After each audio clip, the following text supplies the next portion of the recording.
तो हेलो दोस्तों, तो कैसे आप सभी लोग। मुझे उम्मीद है कि आप बढ़िया ही होंगे। तो चलिए आज का वीडियो बिना किसी देरी के स्टार्ट करते हैं। दोस्तों, इतिहास में ना जाने कैसे कैसे शासक रहे हैं, जिसमें कि एक बहुत ही नौजवान शासक सिकंदर का नाम आता है, जिसने कि बहुत ही कम उम्र में एक बहुत बड़े साम्राज्य की स्थापना किया। जी हाँ दोस्तों, आज हम इतिहास के नौजवान शासक सिकंदर के बारे में बात करेंगे, जिसका कि जन्म 356 ईसा पूर्व मैसिडोनिया में हुआ था। सिकंदर के माता का नाम ओलंपिया था, जो कि उनके पिता का तीसरी पत्नी थी। सिकंदर यूनान के राजा फिलिप द्वितीय का पुत्र था। उनके पिता को उनके ही सुरक्षा गार्ड ने मार दिया था, जिसके बाद सिकंदर के सामने एक नए राजा बनने का संघर्ष शुरू हुआ।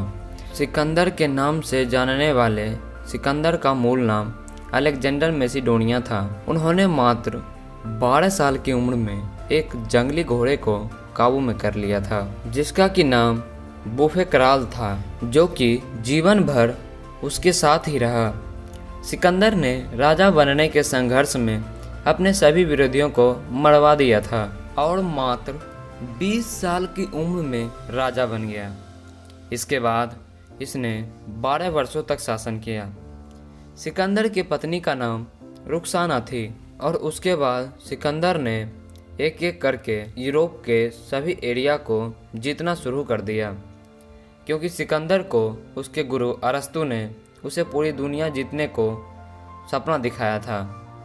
सिकंदर ने अपनी बुलंदियों के दौर में साम्राज्य पश्चिम से लेकर पूर्व में आज के पाकिस्तान, अफगानिस्तान, इराक, ईरान और मिस्र तक फैला हुआ था। जिसके बाद सिकंदर ने भारत पर आक्रमण करना चाहा, तो सिकंदर भारत में हिंदुकुश पर्वत को पार करके भारत आ गया था, लेकिन इसने भारत पर आक्रमण नहीं कर पाया था।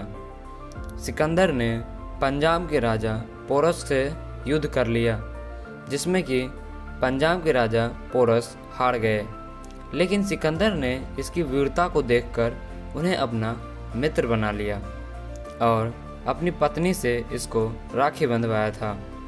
सिकंदर कभी भी भारत का ब्यास नदी को पार नहीं कर पाया था, क्योंकि सिकंदर की सेना ने ब्यास नदी का रौद्र रूप देखा और वहां चाणक्य ने भारत पर हमला होने से बचाने के लिए यह अफवाह फैला दिया था कि जो भी ब्यास नदी को पार करेगा वो अंधा हो जाएगा, जिसके बाद सिकंदर की सेना पूरी तरह से डर गई।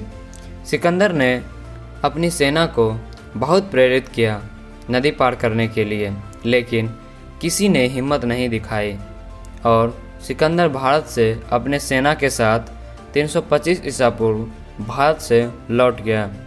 सिकंदर को विश्व विजेता इसलिए माना जाता है क्योंकि उस समय यूनान के लोगों को जितना विश्व की जानकारी थी उन सभी क्षेत्रों को जीत लिया था। सिकंदर ने अपने जीवन में पूरी दुनिया का 60% भाग जीत लिया था। उसके बाद सिकंदर और उसके घोड़े की बेबीलोन में मृत्यु हो गई।